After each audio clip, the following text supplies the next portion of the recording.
Hello दोस्तों, आप सभी का स्वागत है हमारे यूट्यूब चैनल फैंटास्टिक मैथमेटिक्स में। तो चलिए आज हम क्लास 10th मैथमेटिक्स का चैप्टर 8 इंट्रोडक्शन टू ट्रिग्नोमेट्री की एक्सरसाइज 8.1 का एग्जाम्पल नंबर 3 करेंगे। एग्जाम्पल नंबर 2 क्यों नहीं करेंगे? एग्जाम्पल नंबर 2 हम इसलिए नहीं कर रहे हैं क्योंकि ये थोड़ा सा एग्जाम के पॉइंट ऑफ व्यू से रिलेवेंट नहीं है, मतलब बहुत कम ही पूछा जाता है। पर यहाँ पर अभी हमने ना ट्रायंगल्स के बारे में भी नहीं पढ़ा है, तो जब अगर हम ट्रायंगल के बारे में पढ़ लेंगे तो उसके बाद मैं ये क्वेश्चन ज़रूर इसकी वीडियो लेकर आऊँगा, ठीक है। तो अभी तो सिर्फ हम ट्रिग्नोमेट्री पढ़ रहे हैं, ट्रायंगल्स के बारे में नहीं पढ़ रहे हैं, राइट एंगल ट्रायंगल के बारे में पढ़ रहे हैं बस, ठीक है। तो जब हमारा वो ट्रायंगल वाला क्वेश्चन भी हो जाएगा तो हम ये वाला एग्जाम्पल भी कर लेंगे। इतना समझ आया? अब यहाँ पर एग्जाम्पल नंबर 3 हम क्यों कर रहे हैं? क्योंकि मैंने अभी जो इसकी नेक्स्ट वीडियो बनाई है एग्जाम्पल नंबर 1, उसमें मैंने आपको बताया है कि जब भी आपको रेशो दे रखे हो तो के में लेना है। पर अगर आपको एक्चुअल यूनिट्स में दे रखी हो, मतलब एक्चुअल लाइन्स जो दे रखी हो वो सेंटीमीटर या यूनिट्स में दे रखी हो, तो वहाँ पर आपको के का यूज़ नहीं करना है। मतलब अगर आपने पहली वाली वीडियो नहीं देखी है तो पहले उसे जाके देखो, उसका लिंक जो है मैं डिस्क्रिप्शन में डलवा दूंगा, तो ताकि आपको समझ आए अच्छे से। अब मैं यहाँ कहना क्या चाह रहा हूँ, तो वो समझने के लिए, आपके वो समझने के लिए तो अपनी एनसीईआरटी खोलो, उसमें एग्जाम्पल नंबर 3 निकालो जो एक्सरसाइज 8.1 का है। तो मैं भी पढ़ रहा हूँ, आप भी समझो। तो यहाँ पर एग्जाम्पल नंबर 3 में क्या बोला है? Consider triangle ACB, right angle at C, ठीक है, विच AB is equals to 29 units, BC is equals to 21 units and angle ABC is equals to theta. See figure 8.10, determine the value of cos square theta plus sin square theta, फिर cos square theta minus sin square theta। तो यहाँ पर आपको एक triangle बनाना है ACB। क्या बनाना है? ACB। तो सबसे पहले मैं एक ट्रायंगल बनाता हूँ, मतलब जब नहीं दे रखा होता है तो फिर भी आप एक ट्रायंगल बना लो। इन्होंने कहा राइट एंगल सी, तो मुझे पता चल गया कि यहाँ पर है सी। अब यहाँ पर ए और बी आपकी मर्जी होती है, यहाँ ए ले लो, यहाँ बी ले लो, या यहाँ ए ले लो, यहाँ बी ले लो, बात पर कुछ नहीं है। अब इन्होंने जब बोला है ना कि एंगल ABC, एंगल ABC, तो इसको थीटा मानना। अगर मैं इसको ऊपर लिख देता तो जब भी दिक्कत की बात नहीं है, वो ऊपर ये थीटा हो जाता अगर मैं ऊपर बी लिखता।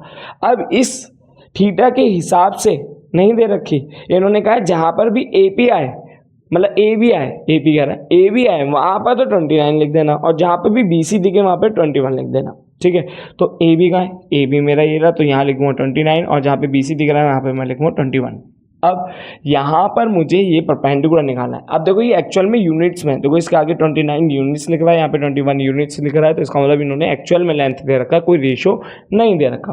तो मतलब जब मैं सिंपली यहाँ पर कौन सा क्वेश्चन एग्जाम्पल है, एग्जाम्पल नंबर 3, तो यहाँ पर सिंपली मैं क्या लगाऊंगा? Pythagoras theorem. तो मैं जब यहाँ पर लिखूँगा बाय पाइथागोरस थ्योरम, ठीक है, जो कि क्या होती है h² is equal to P² plus B², ठीक है। h² मतलब AB का स्क्वायर, परपेंडिकुलर मतलब AC का स्क्वायर, बेस मतलब BC का स्क्वायर, यहाँ पर AB के स्क्वायर की जगह पर 29 का स्क्वायर, फिर AC के स्क्वायर की जगह पर क्या आएगा? AC तो निकालनी है, फिर BC के स्क्वायर की जगह पे 21 का स्क्वायर। 29 का स्क्वायर क्या होता है? तो 29 इंटू 29 कर लो, अगर याद नहीं है तो।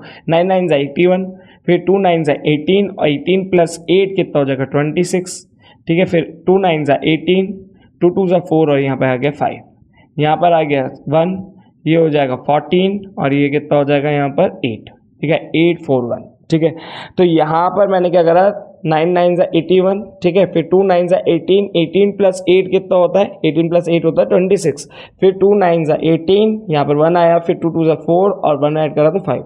अब मैं यहाँ पे मल्टीप्लिकेशन को जाना हूँ क्योंकि बच्चों को मल्टीप्लिकेशन में नहीं आती है, ठीक है। जहाँ मैं पढ़ाने जाता हूँ तो वहाँ पर बस छोड़ो। तो यहाँ पर आया 841, ठीक है। आप मल्टीप्लिकेशन सीख लो, ज़्यादा मुश्किल नहीं होती है। एडिशन, मल्टीप्लिकेशन, ये तो आपको आना चाहिए ना, अगर आपको बिल्कुल अच्छे मार्क्स चाहिए। और अगर आप, मैंने तो ये भी देखा है कि बच्चे पढ़ लेते हैं, पूरा कॉन्सेप्ट पढ़ लेते हैं, पर प्लस माइनस में गलत करके आंसर गलत ले आता है, तो मार्क्स नहीं मिलते हैं, फिर वो कहते हैं हमारा गलत हुआ। इतनी सिंपल सी अगर प्लस माइनस की अगर आप ध्यान रखोगे तो आपका आंसर बिल्कुल सही चलेगा। आंसर सही चलेगा तो आपको एग्ज़ाम में कोई भी दिक्कत नहीं आएगी कि मतलब यहाँ पर मेरे को आंसर में थोड़ा सा डाउट नहीं रहेगा, तो कॉन्फिडेंस बढ़ेगा। अब अभी ज़्यादा से ज़्यादा क्वेश्चन RS को ज़रूर करे करो, मतलब अगर बोर्ड में अच्छे नंबर लाने हैं तो RS करना बहुत ज़्यादा ज़रूरी है। क्यों करना ज़रूरी है? क्योंकि वहाँ पर आपकी प्रैक्टिस बनेगी, ठीक है। और फिर थोड़ा सा संडे वनडे वाले दिन अगर कोई कोचिंग में जाते हो या फिर खुद सेल्फ स्टडी करते हो तो अपना क्या करे करो, एक टेस्ट पेपर बनाया करो खुद से, अगर खुद पढ़ते हो। वरना तो कोचिंग वाले सर से क्या करो कि सर मुझे टेस्ट पेपर दो, वीकली उस टेस्ट पेपर को थोड़ा सा क्या करे करो, करने की कोशिश करे करो, ताकि जब बोर्ड में बैठो तो पेपर देख के ही वो ना हो जाओ कि भाई ये क्या आ गया। तो वहाँ पर जब तुम प्रैक्टिस कर लोगे कि मतलब टेस्ट देने की आदत डाल लोगे तो वो बोर्ड का पेपर आपको इतना हार्ड नहीं लगेगा, याद रखना बात, ठीक है। तो यहाँ पर सामाजिक ज्ञान के अलावा अब हम इस क्वेश्चन को सॉल्व करते हैं।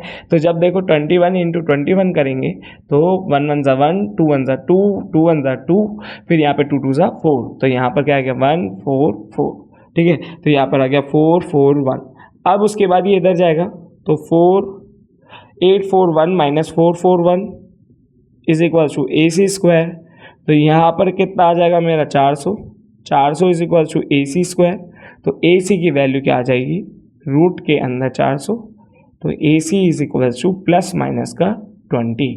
बात बिल्कुल ठीक है कि यहाँ पे प्लस माइनस का 20 आता है, पर लेंथ जो होती है वो ऑलवेज क्या होती है, पॉजिटिव। तो यहाँ पर हम AC की लेंथ से 20 रखेंगे। अब जब हमें तीनों साइड पता चल गई तो इन्होंने फर्स्ट पार्ट में कहा है कि cos square theta plus sine square theta की वैल्यू क्या होती है, ठीक है। तो उसके लिए पहले मुझे साइन थीटा निकालना होगा।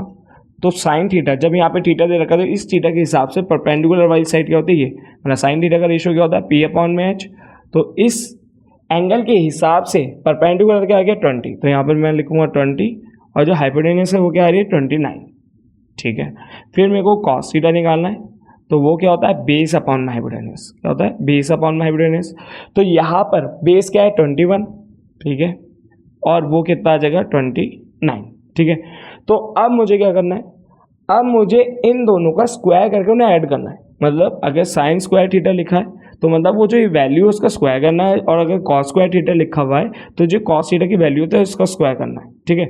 तो यहाँ पर जैसे कॉस स्क्वायर थीटा लिखा है तो मैं 21/29 का स्क्वायर करूँगा, फिर प्लस यहाँ पर मेरा क्या आ जाएगा 20/29 का स्क्वायर, ठीक है।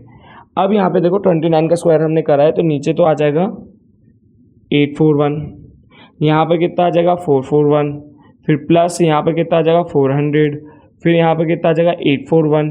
देखो डिनोमिनेटर सेम है तो यहाँ पर 841 आ जाएगा, ऊपर सिंपली ये ऐड हो जाएगा। तो जब ऊपर ये ऐड करेगा तो जब भी हमारा क्या आएगा 841 डिवाइडेड बाई 841, तो आंसर आ गया मेरा 1, ठीक है।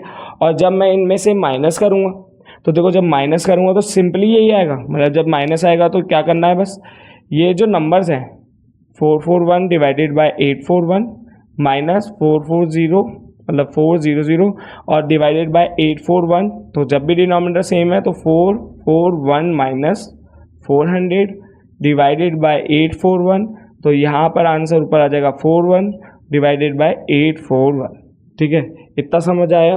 तो यहाँ पर हमारा ये क्वेश्चन सॉल्व हुआ, तो जैसे वहाँ पर हमारी जो वैल्यू आ गई वो क्या आ गई 41 डिवाइडेड बाई 841, जो कि इन दोनों को सब्ट्रैक्ट करके आएगी। मतलब ये जो वैल्यू आई है वो इसका सेकंड पार्ट की है, मतलब cos square theta minus sine square theta, ठीक है। तो बस यहाँ पे प्लस दे रखा था, यहाँ पे माइनस, तो मैंने बस वहाँ माइनस लगा के इस क्वेश्चन को इस एग्जाम्पल को कर दिया सॉल्व। तो ऐसे ही इसकी सॉल्व करना है।